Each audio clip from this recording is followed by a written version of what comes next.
स्वागत है आप सभी का एजुकेशन ऑफ आयुर्वेदा में। आज बात करेंगे जीएनएम फाइनल ईयर के उन स्टूडेंट के बारे में जिन्होंने अपनी इंटर्नशिप कंप्लीट कर ली है और उन्हें यह नहीं पता है कि अब आगे हमें क्या करना है। तो जैसा कि आप सभी को पता है कि जो जीएनएम आयुर्वेद के जो भी स्टूडेंट हैं उनका जो कोर्स ड्यूरेशन है 3 साल और 9 महीने का कोर्स हो जाता है। तो 9 महीने की जो टाइमिंग है उसमें 9 महीने में इनको इंटर्नशिप करना होता है। किसी भी बीएमएस कॉलेज से वो इंटर्नशिप कर सकते हैं या आयुर्वेद विभाग से इंटर्नशिप कर सकते हैं। और इनका जो मेन काम है वो लेबर रूम का ही चार्ज इनको मिलता है, वहीं पे काम करने के लिए मिलता है। ये बीएमएस डॉक्टर के अंडर में काम करते हैं। तो सारी चीजें जो है इनका जो है मिडवाइफरी का पूरा वर्क हो जाता है। तो इस मिडवाइफरी के वर्क में क्या क्या इंटर्नशिप में क्या क्या काम इनको करने होते हैं, 9 महीने का जो ड्यूरेशन है उसमें किस तरह से इनको काम करना होता है और उसको करने के बाद से क्या चीजें हैं जो इनको कंप्लीट करनी होती हैं। तो इस वीडियो में उन सभी पॉइंट पे बात करेंगे जो जीएनएम फाइनल ईयर के जो स्टूडेंट है जिन्होंने अपना थर्ड ईयर कंप्लीट कर लिया है, जो थर्ड ईयर का एग्जाम दे चुके हैं, पिछले साल जिन्होंने थर्ड ईयर का एग्जाम दे दिया है, या वो स्टूडेंट जो थर्ड ईयर का एग्जाम देने वाले हैं और उनके दिमाग में है कि अगर हम थर्ड ईयर का एग्जाम दे लेते हैं उसके बाद से हमें क्या क्या चीजें करनी है या क्या इस कोर्स में और चीजें हैं जो सामने आने वाली है, कैसी दिक्कतें हैं जिनका हमें सामना करना पड़ेगा। तो इन सारे इंपॉर्टेंट पॉइंट्स पे इस वीडियो में बात करूंगा। तो वीडियो में लास्ट तक बने रहिएगा। मैं बार बार कहता हूं वीडियो में लास्ट तक बने रहिएगा। क्यों कहता हूं? क्योंकि बहुत सारे ऐसे स्टूडेंट हैं जिनके कमेंट्स आते हैं कि सर मुझे ये चीज बताइए, जबकि वीडियो उसी टॉपिक के ऊपर बेस्ड होता है। तो इसका मतलब आपने पूरी वीडियो देखी नहीं और आप क्वेश्चन कर देते हैं। तो बस एक ही रिक्वेस्ट है कि आप वीडियो लास्ट तक देखें। और जो चैनल पे नए हैं, ऐसे स्टूडेंट जो आयुर्वेद से रिलेटेड कोर्स कर रहे हैं, या चाहे आप बी फार्मा के हो, बीएमएस के हो, जीएनएम के हो या डी फार्मा के स्टूडेंट हो, अगर आप मेरे चैनल पे नए हैं तो चैनल को सब्सक्राइब कर लीजिए और बेल आइकॉन को जरूर दबाइए ताकि मेरी जो भी वीडियो आएगी सबसे पहले आपको मिले। चलिए बिना टाइम वेस्ट किए टॉपिक के ऊपर बात करते हैं। तो मैंने बता दिया कि जो जीएनएम आयुर्वेद का जो कोर्स है वो 3 साल 9 महीने का कोर्स है। तो जैसे आप फर्स्ट ईयर जो ही कर लेते हो तो फिर सेकेंड ईयर में आप चले जाते हो। तो सेकेंड ईयर में मैं बार बार कहता हूँ कि सेकेंड ईयर में एग्जाम बोर्ड नहीं कराता है, कॉलेज के ऊपर बेस्ड है। कॉलेज एग्जाम कराए ना कराए वो कॉलेज की जिम्मेदारी है। थर्ड ईयर में जो ही स्टूडेंट जाते हैं तो थर्ड ईयर का भी पेपर इनका फाइनल ही होता है। तो इसमें फाइनल जो बोर्ड जो पेपर कराता है उसमें 4 सब्जेक्ट होते हैं। जैसा कि मैंने चारों मॉडल पेपर आप सभी को दे दिया। अगर आपने अभी तक जो जीएनएम आयुर्वेद का जो मॉडल पेपर है अभी तक अगर आपने नहीं देखा तो इस वीडियो के डिस्क्रिप्शन में चले जाइएगा, वहां आपको चारों पेपर का लिंक मैं दे दूंगा। वहां से आप जो भी मॉडल पेपर है आयुर्वेद जीएनएम फाइनल ईयर का, जो आयुर्वेद जीएनएम के जो स्टूडेंट है उनके फाइनल ईयर का जो मॉडल पेपर है, आपको चारों मॉडल पेपर सीरीज वाइज इस वीडियो के डिस्क्रिप्शन में मिल जाएगा। तो चलिए बात करते हैं उन स्टूडेंट की जो जीएनएम थर्ड ईयर कर चुके हैं, जो फाइनल ईयर है उनका कंप्लीट हो गया है, अब उनको इंटर्नशिप करना है। तो इंटर्नशिप मैं पहले ही वीडियो के स्टार्ट में ही बता चुका हूं कि इंटर्नशिप आपका किसी बीएमएस कॉलेज से होगा या किसी आयुर्वेद विभाग से ही होना है इंटर्नशिप। तो बहुत सारे ऐसे कॉलेज जो इंटर्नशिप खुद कराते हैं, बहुत सारे ऐसे स्टूडेंट हैं जो अपने द्वारा इंटर्नशिप कर लेते हैं, किसी भी आयुर्वेद विभाग से कर लेते हैं, किसी प्राइवेट हॉस्पिटल से कर लेते हैं। लेकिन वैलिड किस इंटर्नशिप को हम वैलिड करेंगे, किसके थ्रू आपका रजिस्ट्रेशन होगा, उस पर बात करते हैं। तो वैलिड जो इंटर्नशिप है वो किसी आयुर्वेद विभाग से होगा, किसी बीएमएस कॉलेज से ही होगा। उसके अतिरिक्त बोर्ड जो है किसी भी इंटर्नशिप को वो वैलिड नहीं मानता है। तो आपको अगर इंटर्नशिप करना है थर्ड ईयर के बाद से तो बीएमएस कॉलेज से करना होगा, नहीं तो आयुर्वेद विभाग से करना होगा। बात करते हैं आपके काम की। इस इंटर्नशिप के दौरान क्या क्या काम आपको करने होते हैं। तो 9 महीने की इंटर्नशिप में आपको पूरा जो लेबर रूम है उसी के ऊपर जो काम है करना होता है। आपको डिलीवरी से रिलेटेड जितने भी प्रोसेस है वो करने होते हैं। आप अगर जो सिलेबस है आपका अगर उसको पढ़ेंगे तो उसमें अच्छी तरह से आपको चीजें समझ में आ जाएंगी। पूरे जो 9 महीने का जो काम है उसमें टाइमिंग का भी डिवाइडेशन है कि 8 घंटे की ड्यूटी आपको करनी है, 4 घंटे डे टाइम है, 4 घंटे नाइट टाइम है। तो कई कॉलेज हैं, कई संस्थाएं हैं जो इंटर्नशिप बोर्ड के अनुसार कराती हैं, लेकिन कई ऐसे कॉलेज हैं जो इंटर्नशिप सही तरीके से नहीं कराते हैं और उन्हीं बच्चों को समस्या आती है। जो ही आपका इंटर्नशिप कंप्लीट हो जाता है, 9 महीने की इंटर्नशिप जिन भी स्टूडेंट ने कंप्लीट कर चुकी है, तो उन्हें पता होना चाहिए कि उनका अभी एक एग्जाम बाकी है, जो प्रसूति का जो एग्जाम है, मिडवाइफरी का जो पेपर है, वो आपका बचा हुआ है। और वो पेपर 200 नंबर के होते हैं, जिसमें 100 नंबर का आपका प्रैक्टिकल है और 100 नंबर की थियरी है। तो मैं इस वीडियो में बताने वाला हूं कि जो प्रसूति का जो पेपर है उसका किस तरह के क्वेश्चन आपको एग्जाम में मिलते हैं और उसमें कौन कौन से क्वेश्चन पूछे जाते हैं। तो चलिए देख लेते हैं। तो जैसा कि मैंने बता दिया, जब आप 9 महीने की इंटर्नशिप कर लोगे तो उसके बाद से आपका फाइनल ईयर में जो 9 महीने की इंटर्नशिप कंप्लीट हो जाती है, तो एक पेपर होता है जिसको हम प्रसूति कहते हैं। और प्रसूति का पेपर जो है पूरा बेस्ड होता है आपके 9 महीने की इंटर्नशिप के ऊपर। मतलब जो भी लेबर रूम का आपको चार्ज मिला था, आपने डिलीवरी कराई थी, किसी प्रेग्नेंट लेडी की देखरेख में आपने काम किया था, बच्चे की देखरेख किए थे, या टीकाकरण में आपकी ड्यूटी लगी थी, तो जो भी काम आपने इंटर्नशिप के दौरान किया है उसी के ऊपर पूरा जो क्वेश्चन पेपर है बेस्ड होता है और इसी से क्वेश्चन पूछा जाता है। और ये एग्जाम जब आप पास कर लोगे उसके बाद से आपका रजिस्ट्रेशन होना है, तब जाकर के एक वैलिड जो आयुर्वेद उपचारिका हो आप कहलाओगे, आप नौकरियों के लिए अप्लाई तब कर सकते हो।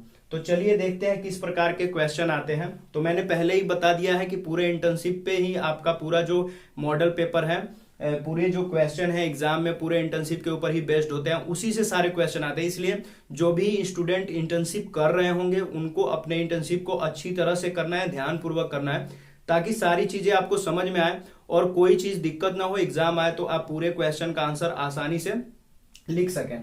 तो जैसा कि मैं शुरू से बताते आ रहा हूं, जितने भी पेपर हैं सब में 7 प्रश्न पूछे जाते हैं। इस मॉडल पेपर में मैंने आपकी सुविधा के लिए 6 क्वेश्चन सेलेक्ट किए हैं, जो कि बहुत ही ज्यादा इंपॉर्टेंट है और आपके इंटर्नशिप के ऊपर ही बेस्ड है। तो 100 नंबर का है, थियरी का मैं बता चुका हूं, 100 नंबर के थियरी का पेपर है आपका। तो इसमें कौन कौन से क्वेश्चन है उसको देख लेते हैं। तो पहला जो क्वेश्चन है वो लेबर रूम से जो डिलीवरी के जो केसेस आते हैं उसके ऊपर ही बेस्ड है। तो जैसे दिया, सामान्य प्रसव कराने के लिए प्रसव कक्ष में कौन कौन सी सुविधाएं होनी चाहिए तथा आप प्रसव कक्ष में क्या क्या तैयारी करेंगी। तो सामान्य प्रसव कराने के लिए मतलब कि अगर नॉर्मल डिलीवरी अगर करानी है, किसी भी महिला की नॉर्मल डिलीवरी करानी है, तो जो प्रसव कक्ष है, जो लेबर रूम है, उसमें कौन कौन सी सुविधाएं होनी चाहिए, क्या क्या सुविधाएं होनी चाहिए तथा आप प्रसव कक्ष में क्या क्या तैयारी करेंगे। आपकी अगर ड्यूटी लेबर रूम में अगर लगती है तो आप उसमें क्या क्या तैयारी कर सकती हैं।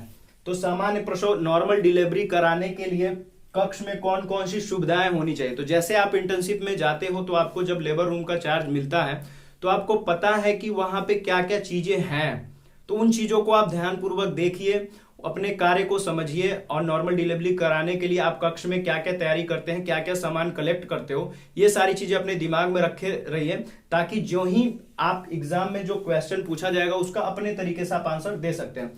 तो इसमें कोई घबराने की बात नहीं है, आपने जो भी प्रैक्टिकली जो भी चीजें की हैं उसके ऊपर ही बेस्ड ये क्वेश्चन है, इसका आंसर आप आसानी से दे सकते हो। दूसरा क्वेश्चन देखते हैं, ये तो बहुत आसान है, सामान्य प्रश्न है, परिवार नियोजन विधियों का वर्णन कीजिए।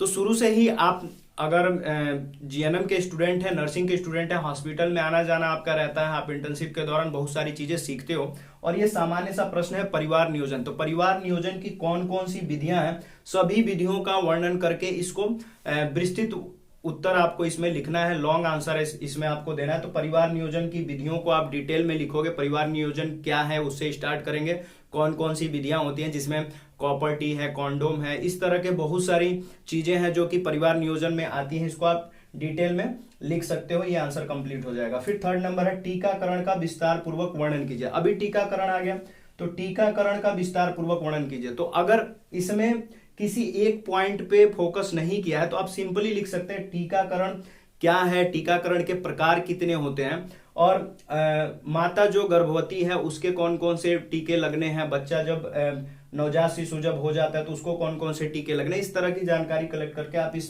क्वेश्चन के आंसर में लिख सकते हैं। नेक्स्ट क्वेश्चन जो है गर्भिणी परिचर्या का वर्णन कीजिए। तो गर्भिणी जो है वो प्रेग्नेंट लेडी को कहा जा रहा है, उसकी परिचर्या, उसकी देख रेख, उसके खान पान, उसके दवाइयों से रिलेटेड जो भी चीजें हैं उसके देख रेख से रिलेटेड जो भी चीजें हैं आपको इस क्वेश्चन के आंसर में लिखना है। उसकी आप देख रेख जैसे करते हो, उसको कहाँ पे किस तरह से आप एडमिट किए हुए हो, कौन से डोजेज या कौन सी दवाई दी जा रही है, तो इस तरह की जो पूरी जानकारी आप इसमें लिखोगे। फिर 5वां प्रश्न है टिप्पणी वाला। शॉर्ट नोट मैं बार बार बताता हूँ कि शॉर्ट नोट बहुत ज्यादा क्वेश्चन पूछता है, 3 क्वेश्चन कभी कभी पूछ देता है, जिसमें हर पार्ट में 4-4 क्वेश्चन होते हैं। मैंने यहाँ पे 2-2 क्वेश्चन ही रखा हुआ है ताकि आपको आसानी से समझ में आए कि क्वेश्चन किस तरह के पूछे जाते हैं।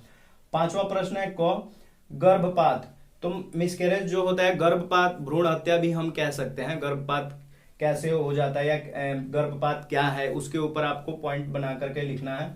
फिर गर्भ कालावधि किस तरह से निकालते हैं, गर्भ का काल, समय सीमा, मतलब कि कब से लेडी प्रेग्नेंट हुई है, कब डिलीवरी होने वाली है, उसको कैसे काउंट करते हैं, ये सारी चीजें आपको बताई जाती हैं। उसी के ऊपर बेस्ड है। इस पे शॉर्ट आंसर ही लिखना है, ज्यादा नहीं लिखना है, 1 पेज से ज्यादा नहीं लिखना है। तो इस पे आप गर्भ कालावधि निकालने के लिए आपको पता है, आप निकाल करके लिख सकते हो। गर्भ कालावधि पे आप शॉर्ट आंसर भी आप लिख सकते हो। नेक्स्ट क्वेश्चन जो है वो भी टिप्पणी का ही है, शॉर्ट नोट है। इसमें भी पहला क्वेश्चन कह रहा है गर्भिणी रक्तचाप। तो जो प्रेग्नेंट लेडी है उसका बीपी कितना होना चाहिए, लो अगर है या हाई है, तो किस हिसाब पे कितना होना चाहिए कि जब डिलीवरी अगर होगी तो उसको कोई दिक्कत नहीं होगी। इस तरह की चीजों को समझ करके आप इसमें लिख सकते हैं। फिर ख है मातृ दुग्ध के अभाव में दुग्ध की व्यवस्था।